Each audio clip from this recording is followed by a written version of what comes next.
lá, irmã André, pode ir. Pode falar. O 14:23 ele fala assim: mas aquele que tem dúvidas, se come, está condenado, porque não come por fé, e tudo que não é de fé é pecado. Me explica melhor esse versículo, doutor. Meu Deus do céu, viu? E Paulo, viu? E Paulo. Vamos lá, para a gente entender o versículo, né? Que a gente entender o contexto do versículo. Ele vem falando da liberdade e o amor, né? No verso 13 ele diz: portanto, deixemos de julgar uns aos outros, pelo contrário, tomem a decisão de não fazer por tropeço ou escândalo diante do irmão.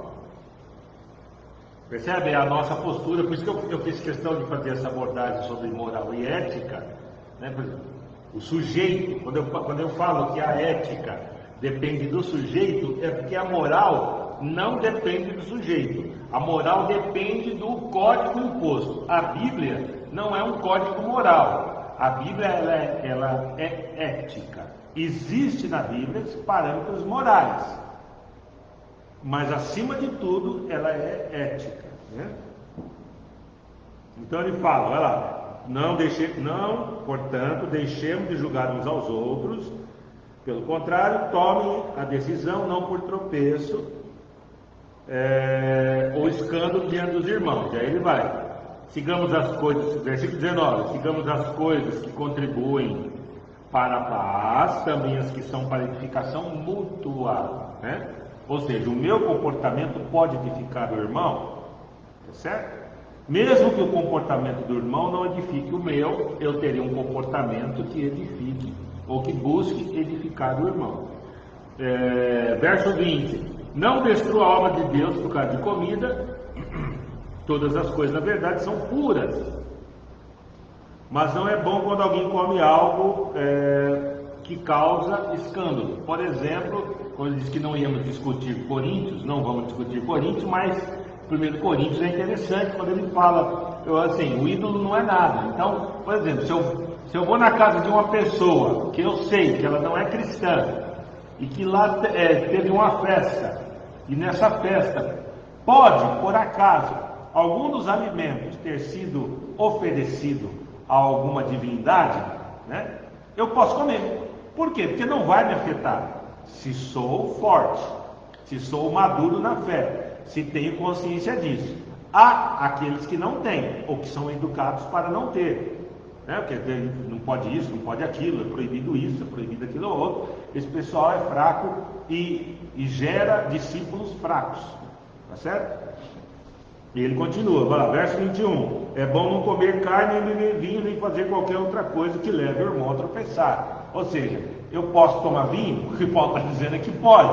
Mas se o meu irmão me ver ou saber que eu tomo vinho, então eu não tomo, né? Meu irmão não come carne, então ele sabe que eu como carne, mas na frente dele eu não comerei carne. Verso 22. A fé que você tem, guarde para você mesmo diante de Deus, por isso que ele vem. Bem-aventurado é aquele que não condena naquilo que aprova. Respeitar o outro acima de tudo. Eu não prego isso, então eu não posso me condenar por pregar o respeito ao próximo e não praticar o respeito ao próximo. Aí vem o verso que a senhora falou: mas aquele que tem dúvidas é condenado se comer. Ou seja, eu via o irmão comendo, se ele comer eu posso comer também. Não é assim que funciona. Não é assim que funciona. Eu preciso ter consciência, porque o inimigo das nossas almas, ele trabalha nas nossas dúvidas, né? O inimigo das nossas almas trabalha nas nossas dúvidas. E se eu tenho dúvida, é melhor não fazê-lo, porque o inimigo vai lá e coloca uma cunha. E se coloca uma cunha, né? Não sei, eu morei no interior de São Paulo muitos anos e morava na cidade, mas eu usei machado e cortei lenha. E às vezes, para cortar numa lenha, que um tronco que é muito, o diâmetro dele é muito amplo, você não vai conseguir cortar no machado. Então o que você faz? Você coloca cunhas e vai batendo na cunha, sem fazer força, aquela madeira ou aquele tronco, ele vai abrindo naturalmente. Então essa é a ideia da cunha.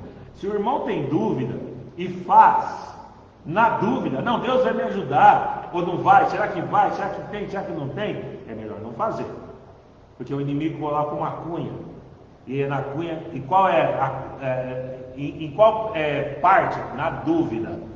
Dúvida é um pecado complicado, é um negócio complicado, lidar com a dúvida. Eu tenho dúvida, eu tenho que procurar quem sabe mais que eu preciso buscar informações para que eu saia do estado de dúvida. Existe uma linha de raciocínio, eu esqueci o nome do autor agora, é de um livro chamado Curso de Filosofia, Regis de Oliveira, da editora Agir. Ele fala que existe quatro condições, posicionamentos do homem diante do conhecimento. Ele fala do primeiro 4 estados do espírito humano, tá? Do espírito diante do verdadeiro.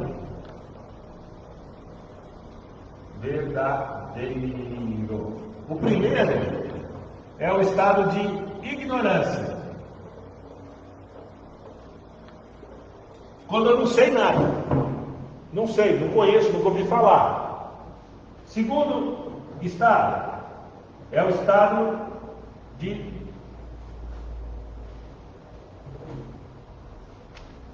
dúvida. Não. Eu esqueci a ordem, mas vamos lá. É o estado de opinião. Eu esqueci a ordem, mas vou com opinião. O terceiro é o de dúvida.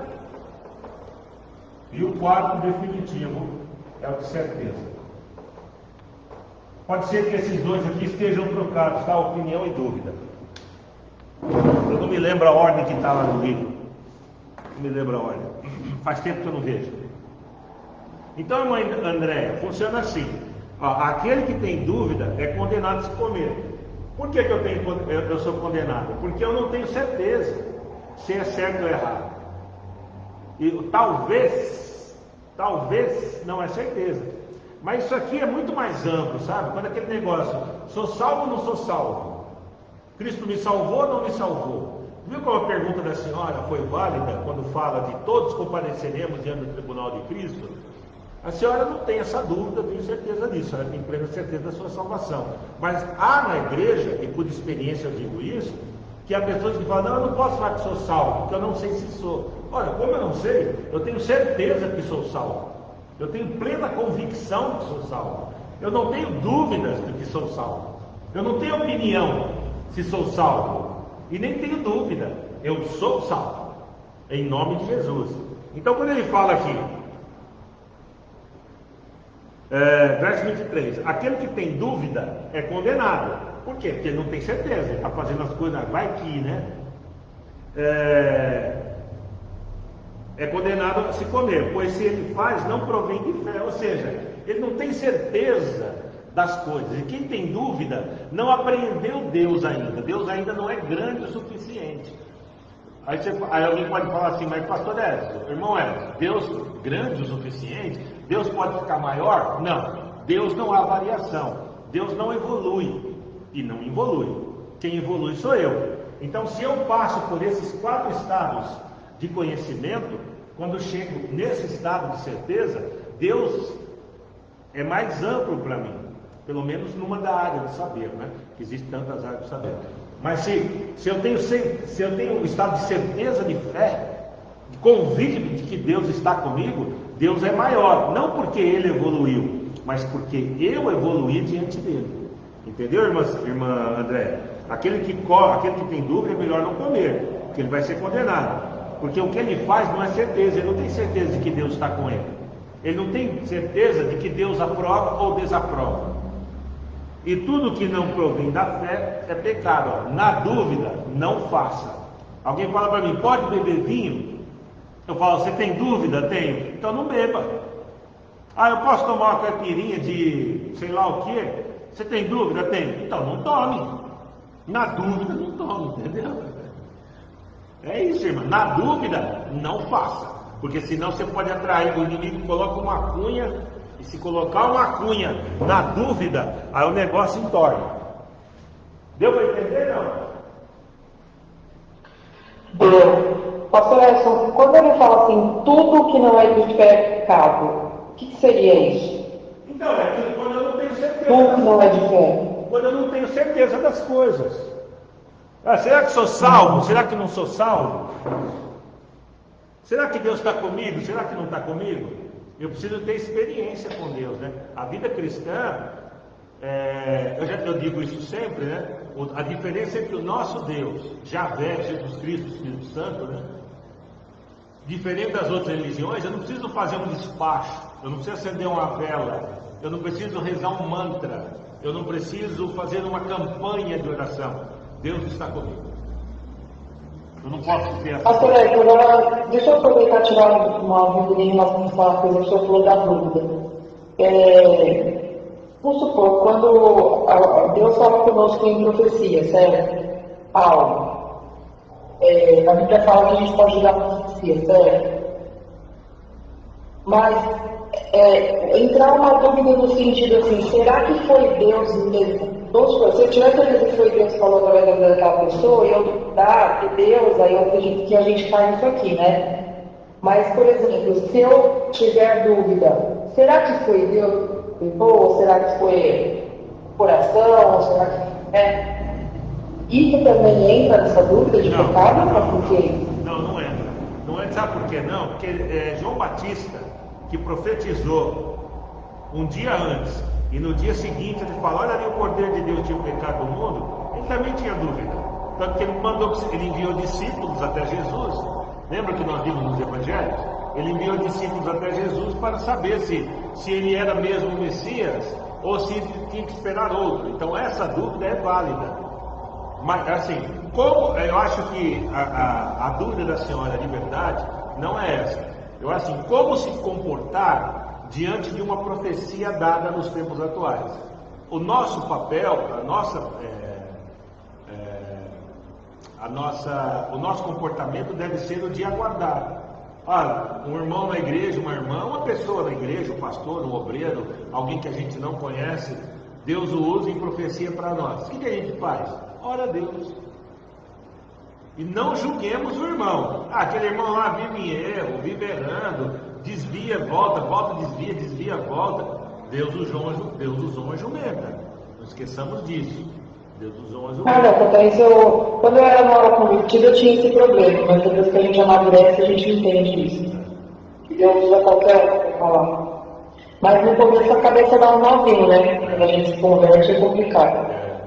E Deus trabalha nessas coisas tortas para confundir aqueles que se acham muito sábios, né? A gente vê, esse aí não é aquele que estava preso, agora ele é pastor. Como assim? É de Deus, né? Deus faz essas coisas malucas. Tá bom? Vamos pro 15? Ô pastor, uma coisa rapidinho para você? Pode ser. Então, isso que você está falando aí, uma pessoa a questão da psicóloga, e todo esse de Paulo colocou em outras palavras o que eu tenho para ter dia a dia. Então, eu que coincidência. A vida é assim, né? A vida é assim, a gente aprende com as coisas que vai acontecer no nosso cotidiano, né? Deus usa situações, usa pessoas. Uma outra hora, em outro momento, eu falo com vocês alguma coisa que aconteceu comigo no domingo passado. Deus usou uma pessoa para que proporcionasse uma situação para que porque eu também sou gente, tá? Eu também tenho meus problemas. Deus usou uma pessoa para que proporcionasse uma situação, para que uma situação minha mal resolvida, né? Não tinha ódio, não tinha briga, não tinha nada, mas era uma situação mal resolvida. E uma pessoa que não tem nada a ver com nada, aparece do nada e pede para que eu e a Neide a acompanhasse em um lugar, né? E como não falar, né? Se a pessoa vem, se está escrito que Deus, assim, que quem o busca não é lançado fora, e se as pessoas vêm até a gente e pedem algum auxílio, a não ser que seja um absurdo, a gente auxilia essa pessoa. Então, essa ação, esse lugar que essa pessoa pediu para que eu fosse, junto com ela, eu e a Neide, né, minha esposa, tinha alguém lá que eu tinha uma situação por resolver. Olha que coisa maluca, né? Então não dá para a gente... Quando é que Deus vai nos usar? Quando é que Deus vai agir? Não sei, né? Não sei. Mas que foi engraçado foi. Eu fiquei pensando, meu Deus, né? Como que é isso, né? Não tem coincidência, né, irmão Altemar? Existe a vida do crente. Ele faz que quem é nascido do alto é como o vento. Ele não vai aonde quer, ele vai aonde é impulsionado pelo Espírito, né? Complicado. Aconteceu comigo uma certa vez. Eu estava em circulação com as irmãs no sábado. Aí, quando acabou, você negócio de madrugada comigo assim, para mim, papo mas ele teve coragem e ficava colocando alguma acontecimento na vida deles. Aí ele falou, eu acho que eu estou vendo coisa, né? E sim, passei muita loja dele, a irmã estava lá e eu passei direto. Certo. Aí quando eu dei um pouquinho aqui, eu tenho algumas coisas, se eu não viu o que eu falei para você falar, aí eu fui falei para a mulher, acho que com medo de coisa, eu fui falar besteira, né? Quando foi ele passou uns 30 vezes essas coisas, né? Todos já ficou, pedindo para me fazer a solução da sociedade que eles estavam separando, de fato. Olha isso. Aí a gente você vai ficar com certa uma aula, eu mas ela agora fica sem coragem de falar, porque comigo foi Deus, será que como aconteceu comigo? Será que é Deus? Deus vai ser inventando por ouvido de coisa, será que é agora de Deus? Mas é um negócio que tem um espelho muito grande. Eu vou falar isso para essa pessoa, ela vai me vir na casa, só que quando eu falei, ela começou a falar, aconteceu um negócio mesmo, depois eu digo, eu quero saber, se eu me falar isso aí, sair rapidinho para não ficar mais raro. Que vergonha da vida trabalhando. Eu vou colocar isso, porque é complicado. E o mais interessante disso tudo é que Deus fala com a gente, assim, em qualquer lugar, não tem show pirotécnico, não tem tremor de terra, não tem terremoto. Deus fala com a gente ouve na nossa mente e a gente fala, e agora? O que eu faço? É da hora, né? Vamos lá, capítulo 15, porque senão a gente não termina. Primeira divisão vai do 1 ao 13. Cristianismo aos moldes de Jesus, que morreu pela humanidade, implica em viver em função do outro. 2 Coríntios 5,14. No sentido de refletir a imagem de Jesus em nós e ver no outro a imagem de Jesus refletida. 2 Coríntios, se eu não me engano, um morreu, logo todos morreram, né? Não tenho certeza, mas eu acho que é isso. É o eu e o tu. Todo e qualquer planejamento evangelístico deveria antes pautar por um ensinamento de conhecimento de si mesmo, interioridade, para depois do outro, alteridade. Porque a gente quer mudar todo mundo, né? Não, você tem que ser assim, você tem que ser assim. Ninguém tem que ser. A pessoa pode vir a ser. É o famoso devir, né? Devir é um conceito filosófico, né? Eu trabalhei lá no início, né? Devir. Devir é um conceito filosófico, significa mudança. É mudança do eu, tá? Isso não é mudança do outro, é mudança do eu. Então, se eu quero mudar o outro, alteridade, eu preciso mudar a mim mesmo, interioridade. E eu não mudo aqui fora, eu mudo lá dentro. E eu não mudo porque eu quero mudar, eu permito que o Espírito de Deus age em mim para que ocorra tais mudanças. Ser sal da terra e luz do mundo implica em boa convivência social, dentro e fora da igreja. Se dentro da comunidade há intolerância, como trazer novas pessoas a Cristo? Boa pergunta, né? Isso dá um trabalho, né? Isso dá um tema de livro, né? A gente pensa isso em antropologia, né? Antropologia cristã, né? A gente, há 2000 anos, esquecendo do Antigo Testamento, Só de Novo Testamento são 2000 anos. E por que o mundo não melhora? Ah, não melhora porque há profecias que falam que o mundo ia piorar. Sim, em relação a isso, né, isso é um ponto, é um subtópico do trabalho a ser escrito, do livro que vai ser escrito por vocês. Agora, essa não é a questão. A questão é que mesmo dentro das igrejas, há discriminação, há desrespeito, há intolerância, há uma série de circunstâncias equivocadas. Vocês devem lembrar aquele pregador famoso que agora é deputado federal, ele numa de suas pregações fanfarronas, né, fanfarrônicas, ele disse que a África está naquela miséria que está, porque foi amaldiçoada por Noé, quando amaldiçoou seu filho Cã. Isso é uma grande besteira, não tem nada a ver uma coisa com a outra. De onde ele tira a base bíblica, escriturística, teológica, para falar uma bobagem dessa? Esse mesmo moço ensinou uma vez que demônio mora na água.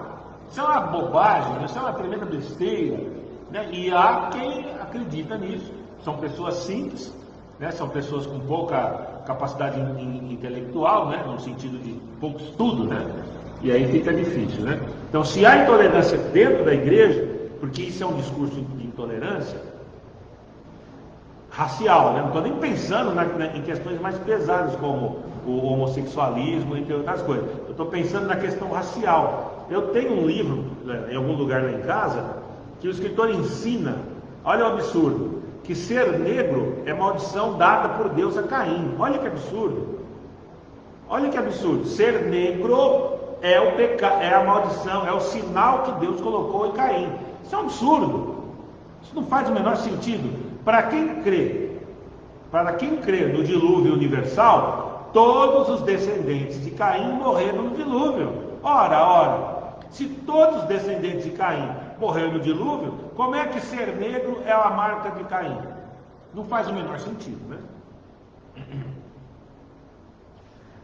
Se dentro da comunidade há intolerância, como trazer a outras pessoas ou novas pessoas a Cristo? A igreja de Jesus é um corpo e seus membros devem viver em harmonia uns com os outros. A igreja é o corpo, Cristo a cabeça da igreja, ou o cabeça da igreja, né? Verso 14 ao 21. No verso 14, o Paulo utiliza o termo grego noutetel. Esse, eu já falei várias vezes com vocês de aconselhamento noutético. O aconselhamento noutético é o que usa a Bíblia para aconselhar. Vem de noutetel, exortar, aconselhar, redirecionar. Talvez, eu nunca ministrei esse curso, nem lá em Mauá. Talvez a gente ministre um curso de 2 meses, para descansar um pouco a cabeça porque quando a gente terminar o Novo Testamento, a cabeça vai estar cansada de trabalhar sistematicamente os livros bíblicos. Eu estou pensando em algumas possibilidades, entre elas cursos tipo Teologia Deus, Teologia Sistemática, ou aconselhamento pastoral. Por que aconselhamento pastoral? Porque depois de ler o Novo Testamento inteiro, vocês estão ou estarão aptos a tornarem-se conselheiros. Não precisa ser pastor, não precisa ser obreiro, mas estarão aptos a se tornarem conselheiros. E talvez a gente ministre um curso de 1 mês ou 2 meses de aconselhamento pastoral. Vamos ver o que acontece até lá. E a premissa é aconselhamento noutético, de noutetel. Vamos lá. Paulo utiliza o termo grego noutetel, traduzido por admoestar, tanto em todas essas versões, na Almeida atualizada, na revista atualizada, na revista corrigida, na Bíblia de Jerusalém e na TED, que é a tradução ecumênica, que são as que eu uso e que acho que são muito boas. Se é que eu tenho autoridade para considerar alguma coisa, né? Mas eu gosto dessas versões. Pode também ser traduzido por exortar ou aconselhar. Exortar, irmãos, significa colocar no caminho reto ou no caminho certo, tá? Exortar não é bater, não é brigar, né? Vou falar, o sermão hoje foi de exortação. Por quê? Foi chamada a responsabilidade, foi um discurso, foi um sermão de aconselhamento, para colocar no caminho certo. É um termo fundamental no aconselhamento cristão, pois traz em sua definição aconselhamento pela ou por a palavra de Deus. Talvez por esse motivo o apóstolo dos gentios aborde o tema obediência por palavras, obras, sinais e prodígios. Ou seja, resgata, por palavras. Qual palavra? Palavra de Deus. Por obras. Quais obras? As obras de Deus. Por sinais e prodígios. Quais sinais? Os sinais de Deus e os prodígios, os milagres. Na perspectiva da operação do Espírito Santo, a palavra de Deus deve ser sempre centro da demonstração, exortação e aconselhamento. Admoestar significa aconselhar ao lado, tá? Não é de cima para baixo, é ao lado. Por isso advogado, adjunto, adnominal, advérbio. A palavra, o prefixo ad significa estar ao lado, por isso adjuntora. Eva nunca foi inferior a Adão, ela estava ao lado de Adão.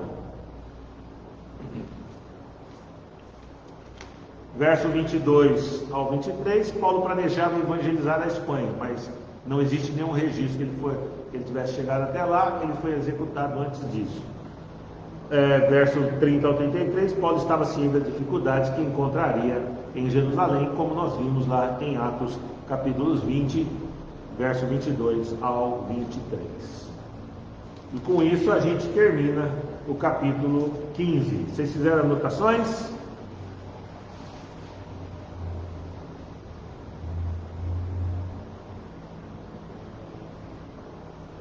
Se eu for pegar aqui para ler, eu leio e vou explicando tudo de novo, mas não deixa eu fazer isso, tá? Porque senão a gente passa do meio-dia. Vocês fizeram alguma anotação do capítulo 15? Não.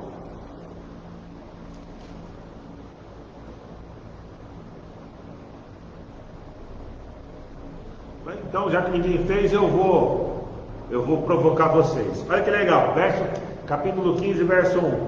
Ora, nós que somos fortes na fé, nós somos fortes na fé? Nós que somos fortes na fé, temos que suportar as debilidades dos fracos e não agradar a nós mesmos. A gente se comporta assim? Vou ler de novo. Nós que somos fortes na fé, verso 1 do capítulo 15. Temos que suportar as debilidades dos fracos e não agradar a nós mesmos. Portanto, cada um de nós agrade ao próximo no que é bom para a edificação. Ou seja, o nosso comportamento diante do próximo, principalmente se ele for da família cristã, né? Se ele for cristão, né? Da nossa comunidade, mas também isso estende aos outros, deve ser um comportamento para a edificação. A gente tem que saber se comportar diante das pessoas de forma que elas reconheçam em nós um cristianismo diferenciado. Eu andei envolvido com alguns políticos aqui no nosso município e eles falam assim: mas você é pastor? Caramba, eu quero conhecer a sua igreja. Eu me senti muito bem nesse momento, porque eu consegui dar testemunho. Porque dar testemunho dentro da igreja é fácil, né? Aqui todo mundo me reconhece como pastor, é o pastor, né? Há uma certa reverência, um respeito, né? Bastante diligência quando se dirigem a mim, mas fora da igreja, lá na vida profana, né? No sentido da vida secular, quando alguém nos elogia, isso é legal. Você fala: poxa vida, consegui testemunho por parte dos homens, né? E de alguma forma Deus é exaltado, né? Lembra quando nós estudamos o Pai Nosso, quando fala: santificado seja o seu nome, ou seja, o nome de Deus é santificado quando as pessoas veem em nós um comportamento coerente com os evangelhos, tá certo? Então, busquemos praticar o evangelho de uma forma positiva, coerente, harmoniosa, que as pessoas vejam em nós a palavra de Deus de verdade, e falam assim: você é crente diferente, né? Acho que eu não sei se eu falei para vocês, outro dia alguém compartilhou comigo uma história bem bacana, né? Diz que estava um rapaz andando no escritório com uma xícara de café, aí alguém esbarrou nele e a xícara virou. Aí a pergunta é: por que ele o que ele derramou? Por que ele derramou o café? Como é que é o negócio? Ele estava com a xícara cheia de café, alguém deu um esbarrão nele e o café virou, né? Esparramou o café. Aí alguém fala assim: por que ele derramou o café? Alguém fala: derramou o café porque a xícara estava cheia de café. Não, ele derramou o que estava dentro, porque alguém esbarrou nele. Se tivesse água, ele teria derramado água. Se tivesse suco, ele teria derramado suco. O que ele quer dizer com isso? Moral da história: quando alguém esbarra em nós, qual é a nossa reação? É agressiva? Nós que somos cristãos, a nossa reação é agressiva? É uma reação de entender que alguém esbarrou em nós, que foi sem querer? Ou o que a gente o que sai de dentro de nós quando alguém esbarra em nós? Né? A gente derruba o que tem dentro. Né? Eu achei legal, eu não sei contar essas histórias, mas eu achei tão bonita que eu falei, poxa, eu preciso contar isso. Né? Vamos lá, capítulo 16. E a gente vai terminar cedo, hein? Vamos lá, Paulo utiliza o termo diáconos, verso 1 e 2, sugerindo que ser ela, a Febe, né, a senhora Febe, a irmã Febe, uma diaconisa na igreja de Cencreia. Esse texto associado à leitura de 1 Timóteo, capítulo 3, verso 8 a 13, parece deixar claro que havia mulheres diaconisas. Eu vou ler para vocês. Recomendo-lhes nossa irmã Febe, que está servindo na igreja de Cencreia, para que vocês a recebam no Senhor como convém aos santos, e a ajudem em tudo o que de vocês vier a precisar, porque ela tem sido protetora de muitos, inclusive de mim, né? Além de ser diaconisa, ela indica ter um bom coração e fazer um bom trabalho social na igreja, de socorro e muito provavelmente de capelania, né? Porque quando Paulo escreve isso, ele devia estar passando por alguns perrengues, né? Verso 13 e 16. Como vimos no outro momento, Priscila, esposa de Áquila, tem o nome citado antes do de seu marido, indicando certa proeminência em relação ao marido. Apóstolo dos gentios. Desculpa, o apóstolo dos gentios não especifica como foi ajudado pelo casal. Verso 4, né? Ele fala: saúdem Priscila e Áquila, meus cooperadores em Cristo, aos quais pela minha vida arriscaram a própria cabeça, e isto lhes agradeço, não somente eu, mas também todas as igrejas dos gentios. Quando aconteceu isso? Ninguém sabe. Há algumas conjecturas, entre elas a que teria talvez em Éfeso. Quando Paulo fala, inclusive em uma de suas cartas, ele fala: quando estive em Éfeso eu tive que lutar com feras. O que ele quer dizer com feras? Ele lutou com animais num circo, né, por exemplo, numa arena. Ele lutou com gladiadores numa arena. A gente não sabe, não há quem sabe, há especulações. Talvez tenha sido aí que Priscila e Áquila foram socorrido Paulo. Verso 4. Saudações gerais. Percebemos que nesse período as igrejas funcionavam na casa dos irmãos, não existia templo. Ele vai dando vários nomes, né? Saúdem ao verso 8, olha que nome lindo. Saúdem Ampliato, né? Tem um acento no I, né? A saúdem Ampliato, meu querido amigo do Senhor. Saúdem Urbano, nosso cooperador em Cristo. E também o meu amado Estaques, olha que nome. Saúdem Apeles, aprovado em Cristo. Saúdem os da casa de Aristóbulo. Percebe? Não tinha templo. Tinha uma igreja lá na casa do irmão Vinícius, tinha uma igreja lá na casa do irmão Altemar, tinha uma igreja lá na casa da irmã Andréia, e assim sucessivamente.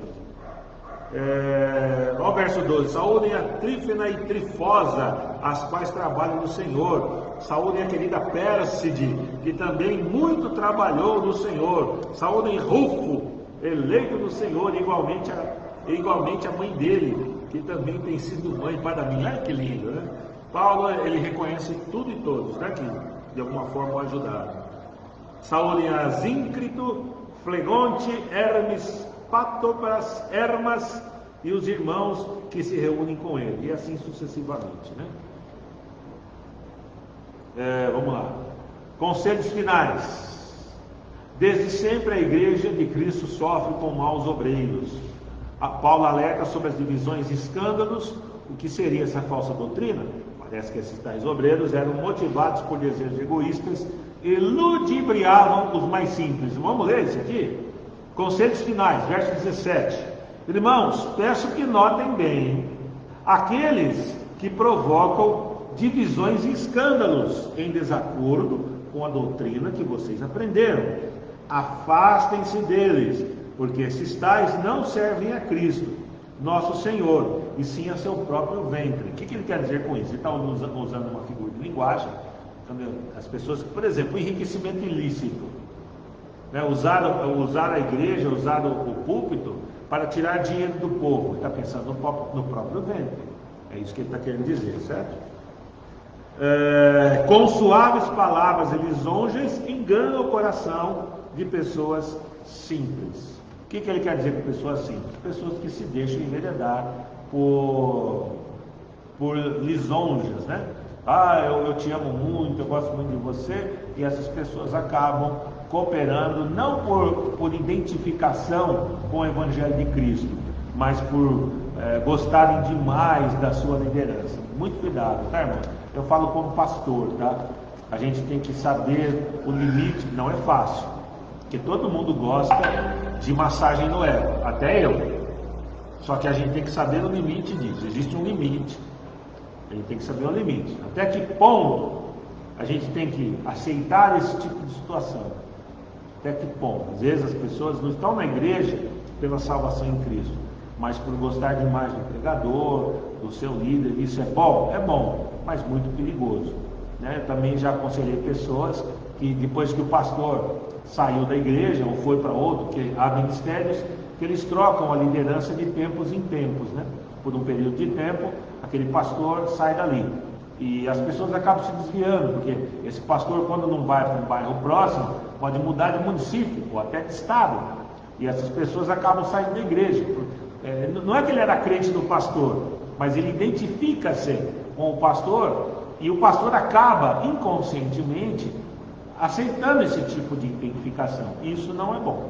Isso não é bom. A pessoa tem que congregar por amor a Cristo, por identidade religiosa, com a visão do ministério, sim, mas não com a figura do pastor, porque isso é muito perigoso, tá? Pessoas que eu aconselhei 2 pessoas aqui no município de Poá, vizinho a Fernando Vasconcelos, pessoas com um alto grau de escolaridade, mas que saíram da igreja quando o pastor, depois de acho que 8 anos, 9 anos que estava naquela congregação deles, tiraram, colocaram ele, leva para a sede, da sede eles escolhem uma outra subcongregação, né? Essas 2 pessoas saíram da igreja, tiraram o pastor de lá. Mas você está na igreja por causa do pastor ou por causa de Jesus Cristo? Essa é uma coisa. No caso aqui, são maus pastores. São maus pastores. São pessoas que exercem e praticam uma falsa liderança que vai contra a doutrina de Cristo. Isso também é perigoso. E depois o verso 25 a 27 é uma doxologia, né? É uma exaltação, é um louvor a Deus. Eu vou ler para vocês. Ora, ao Deus que é poderoso para confirmar vocês, segundo o meu evangelho. Por que Paulo fala meu evangelho, irmãos? Vocês têm que saber responder isso. Se o curso é de formação básica de biblista, isso é uma informação básica. Por que Paulo fala meu evangelho? O evangelho de Paulo não é o mesmo dos apóstolos? É. O que ocorre é que Paulo tinha sido expulso da igreja de Antioquia, certo? A igreja que ele ajudou a fundar junto com Barnabé. E ele estava impedido de entrar nessas igrejas. Nós vamos ver nas próximas cartas, quando ele fala, eu também sou apóstolo. Eu também vi o Senhor. Por quê? Porque no tempo de Paulo, quem dizia que Paulo não era apóstolo, que os ensinos de Paulo não serviam à igreja. Graças a Deus, há um texto na carta de Pedro, numa das cartas de Pedro, que fala, tudo que o irmão Paulo ensina, pratiquem, é verdade, é deturpado por pessoas erradas, mas o que o irmão Paulo ensina, que são coisas difíceis, diz Pedro, mas é tudo verdade. Por isso que ele fala meu evangelho, porque foi revelado a ele, tá? Para confirmar a vocês, segundo o meu evangelho, a pregação de Jesus Cristo, conforme a revelação do mistério guardado em silêncio dos tempos eternos. Ou seja, não tem mistério, o mistério foi revelado. Qual mistério foi revelado? A doutrina da justificação, que nós vimos, a doutrina da expiação, que nós vimos, a doutrina da adoção, que nós vimos, a doutrina da imputação, eu não citei, mas ela está aqui também na carta de Romanos. Imputação significa Deus não vai cobrar de nós um pecado. Acho que se encaixa bem no que a irmã Andréa perguntou, de que todos compareceremos diante do tribunal de Cristo. Nós não, porque Deus não imputa pecado, Deus não cobra, imputar é isso, Deus não cobra pecado de quem já é salvo. Os pecados involuntários, ele é perdoado automaticamente por Jesus em nossas orações, em nossas consagrações, nossos jejuns, etc e tal. Mas Deus não imputa, por isso doutrina da imputação, pecado dos seus filhos que já são salvos. Tá certo? Então o mistério já foi revelado. Então salvos somos, guardados em silêncio desde os tempos eternos. Ou seja, desde sempre Deus sabe, ou sabia, né? Não é saberá, Deus sabe e sabia que tudo isso estaria acontecendo hoje. Ele sabe o que vai acontecer daqui a segundos, minutos, horas, semanas, meses e anos e séculos, tá bom? Por isso tempos eternos. Verso 26. E que agora tornou-se manifesto e foi dado a conhecer por meio das escrituras proféticas, segundo o mandamento do Deus eterno, só Ele é eterno, para a obediência da fé entre todas as nações. Ou seja, não tem mais mistério. Ah, mas e as profecias apocalípticas? Elas são misteriosas no sentido que dependem de dados para que a gente consiga interpretá-las. Mas o mistério que Paulo está se referindo aqui é da encarnação do Verbo, é do Jesus glorificado, é do Jesus ressuscitado e depois glorificado, tá certo? Verso 27, a esse Deus único, sábio, seja dada a glória por meio de Jesus Cristo para sempre. Amém. E com isso a gente termina o capítulo 16, muito triste porque de 10 irmãos só tem 3 presentes, mas Deus sabe todas as coisas. Vocês fizeram alguma anotação?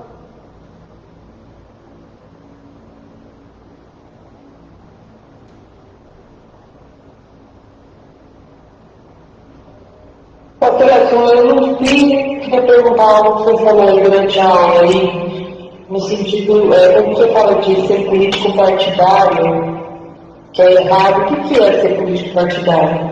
Não, eu não digo que é errado. Eu digo que é errado. Política partidária, por exemplo, de direita ou de esquerda, ou de centro. Só tem 3 posicionamentos, na verdade 5, né? Mas 3 principais. Direita, esquerda e centro. Tem a extrema direita, a extrema esquerda. Então, esses 5 posicionamentos, tem os 3 principais, isso é política partidária. Eu posso ter? Posso ter, mas eu não posso me deixar dominar por elas, porque todas elas são ideológicas, não são teológicas. Eu escolho A ou escolho B por convicções pessoais, até por identidade, de direita, de esquerda ou de centro, tá certo? É isso que é política partidária. Não tem erro aí, existem escolhas, eu só não posso me deixar dominar por elas. Tá. Pra vocês terem uma ideia, eu não vou citar nome aqui porque isso vai ficar gravado e eu não quero ter problema. Tem um jurista muito famoso aqui no Brasil, na época, meses antes da Dilma cair, coisa de 1 ano antes, ele falou o seguinte, não vou dizer o nome dele, embora eu saiba o nome dele perfeitamente.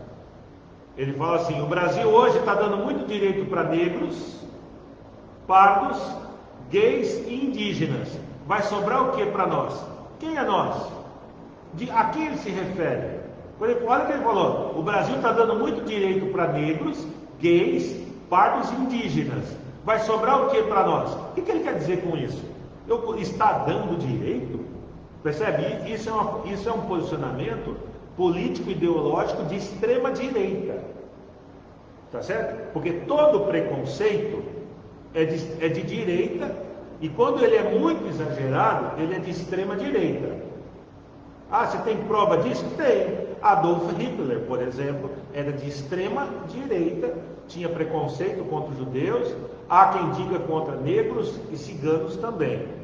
Eu não sei, eu não sou especialista nisso, mas todo preconceito ele é de direita, e quando ele é muito exagerado, ele é de extrema direita, tá certo? Aí depois fala assim, então você é comunista? Não, não sou comunista. Ah, então você é socialista? Não, também não sou socialista. Eu tenho um posicionamento político? Tenho. Vocês querem saber? É social-democrata. Mas eu não sou comunista, Deus me livre. Não sou socialista, tampouco socialista. Eu tenho um posicionamento ideológico, é social-democrata. E base para defender isso eu tenho? Tenho. Quando surgiu esse pensamento, irmã André e demais irmãos, de direita e de esquerda, não tinha nada a ver com comunista ou capitalista. Foi na França, só não me lembro o ano, eu vou pesquisar isso, depois coloco lá no grupo para vocês, lá no grupo do WhatsApp. Na França, o parlamento se dividiu em duas partes, a parte da direita e a parte da esquerda. A parte da direita, ela sofria lobbies por empresários e queria colocar mais impostos sobre os pobres para favorecer o rico. Então, os da esquerda era contra o aumento de impostos, contra os pobres. Aí surgiu esquerda e direita. Então a esquerda era que era a favor dos pobres, a da direita era que era a favor dos ricos. É aí que surgiu direita e esquerda. Então quando alguém pergunta para mim se é de esquerda, eu falo, eu sou de esquerda na perspectiva francesa. As pessoas não entendem. O que você quer dizer com isso? Eu falo, vai estudar. Aí depois a gente conversa. É nesse sentido. Mas não tem nenhum problema ser filiado a um partido político, ter escolhas políticas. A gente só não pode se deixar dominar pelas ideologias. Tá bom? Irmãos, terminamos antes da hora? Alguém quer fazer alguma colocação, fazer algum comentário de... Aproveite, nós temos, olha, 45 minutos. É raro, hein, acontecer isso.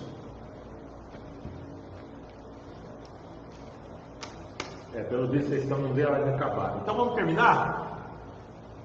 Irmãos, eu coloquei Colossenses e Filipenses para a semana que vem. Vocês falaram, mas pela ordem, não era para ser Coríntios? Por que eu não coloquei Coríntios? Eu não coloquei Coríntios porque senão não daria para a gente terminar. Porque são muito grandes, né? Tem muitos capítulos. Eu coloquei Colossenses e Filipenses, se não me falha a memória.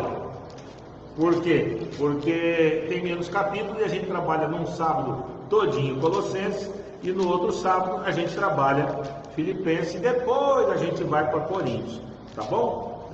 Ah, mas não vai estragar a ordem? Não, não vai estragar nada, não vai estragar nada, vai dar tudo certo, tá certo? Filipenses e Coríntios a gente trabalha nos próximos encontros, se Deus quiser, em nome de Jesus. Vamos terminar? Irmã André, a senhora nunca fez Então, sábado que vem é Colossenses. Ou é Colossenses ou é Filipenses. Eu vou olhar e depois eu falo para vocês. Mas eu acho que é Filipenses. Filipenses está antes. Então é Filipenses. Então é Filipenses. Deixa eu ver aqui. Deixa eu ver se eu tenho aqui anotado. Eu tenho aqui, peraí que eu já falo agora para vocês. Libristas. Melhor que eu postar no grupo também, né? Sim, eu postei ontem, mas vou colocar de novo. Eu postei ontem o documento. Vamos lá. Abriu o arquivo errado.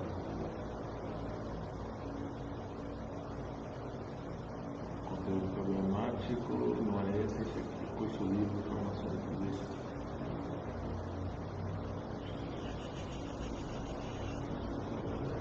Terceiro módulo.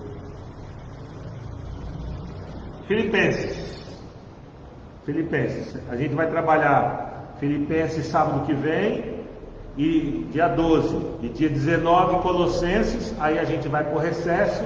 Aí volta só em janeiro com o 1 Coríntios, né, que vai trabalhar janeiro e fevereiro, e depois em fevereiro, março, 2 Coríntios. E com isso o tempo vai passando, né? Beleza? Então, semana que vem Filipenses. A gente encerra, começa e termina Filipenses. E no outro sábado, no último sábado de nosso encontro agora em dezembro, dia 19, Colossenses, que eu amo de paixão, tanto Filipenses quanto Colossenses, são cartas muito interessantes, com bastante ensinamento para nós, bastante posicionamento cristão, evangélico, com base do Espírito Santo em nós. Em nome de Jesus vai ser bem edificante para nós. Tá bom? Irmã André, a senhora quer fazer oração para nós?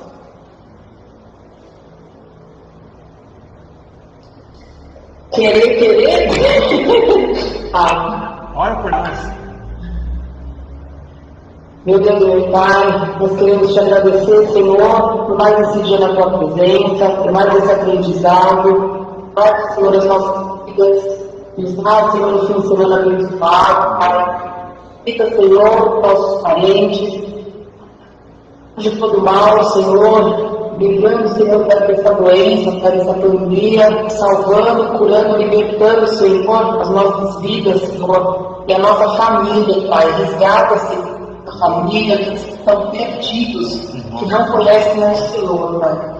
Em nome de Jesus, Senhor, pedimos te agradecemos, obrigado por mais esse dia na tua presença. Amém. Glória a Deus. Pai do Senhor a todos e até sábado que vem, se Deus quiser. Até a paz para todos. Vinícius aí, tá vivo, filho? Ele não conversa com a gente mais. Pois é.